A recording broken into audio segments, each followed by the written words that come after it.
Kita terlalu sering mengeluh soal jalan rusak, jembatan lapuk, listrik padam, jaringan komunikasi yang mati suri. Tapi tahukah kita, kerusakan yang lebih parah dari semua itu adalah kerusakan moral dalam demokrasi kita. Hari ini, politik uang telah menjelma menjadi mata uang utama untuk duduk di kursi kekuasaan. Bukan visi, bukan integritas, tetapi amplop-amplop berisi 100.000 hingga 200, 500.000, dan jutaan yang menjadi jembatan menuju kursi dewan dan kepala daerah. Fakta yang dirahasiakan di umum alias rahasia umum. Jalan rusak bisa ditambal, tapi demokrasi rusak menjadikan bangsa ini lumpuh selamanya. Di malam sebelum pencoblosan, pesta bisu dimulai. Amplop berpindah tangan dalam sunyi, tanpa suara media, tanpa pengawasan serius. Dan kini, setelah mereka duduk nyaman di kursi kekuasaan, buat apa berharap jalan diperbaiki? Buat apa menagih janji program pembangunan? Toh, suara kita sudah ditukar dengan receh yang tak cukup membeli harga diri. Pasal 73 Undang-Undang Nomor 7 Tahun 2017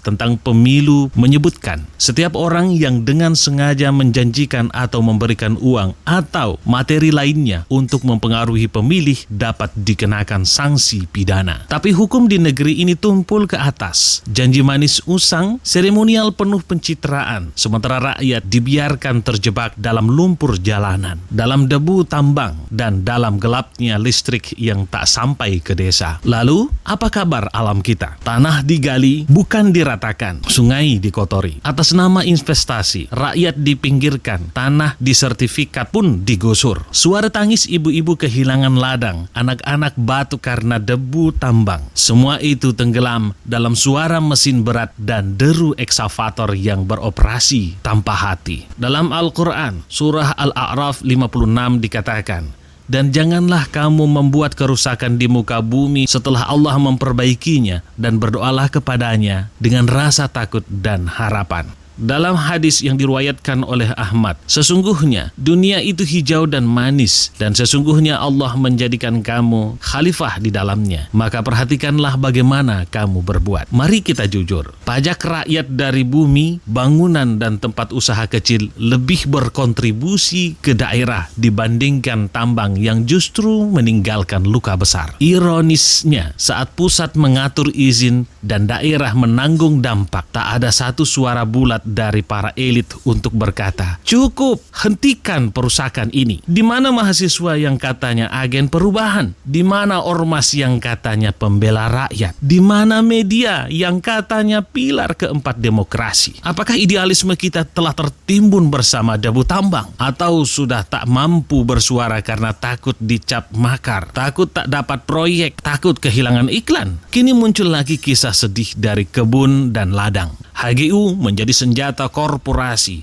menggusur rakyat atas nama legalitas. Padahal di sana ada pohon-pohon kehidupan, ada sertifikat sah yang diabaikan ketika rakyat menjerit. Suara mereka kalah oleh legalitas palsu yang dibalut kekuasaan. Undang-Undang tahun 1945 pasal 33 ayat 3 menyebutkan bumi dan air dan kekayaan alam yang terkandung di dalamnya dikuasai oleh negara dan digunakan untuk sebesar-besar kemakmuran rakyat. Tapi siapa rakyat yang dimaksud? Apakah hanya pemilik saham dan pemegang izin? Lalu di mana tempat anak negeri ini berdiri? Kita tidak butuh lagi seremoni dan simbolisasi. Kita butuh pemimpin yang turun tangan langsung, yang tahu arah dan tahu malu. Cukuplah ABS, asal Bapak senang. Kita kubur dalam-dalam. Ganti pejabat yang tak mau diwawancarai media. Singkirkan pemimpin yang hanya muncul saat kampanye. Jangan takut bersuara. Lebih takutlah saat kamu kehilangan suara nuranimu.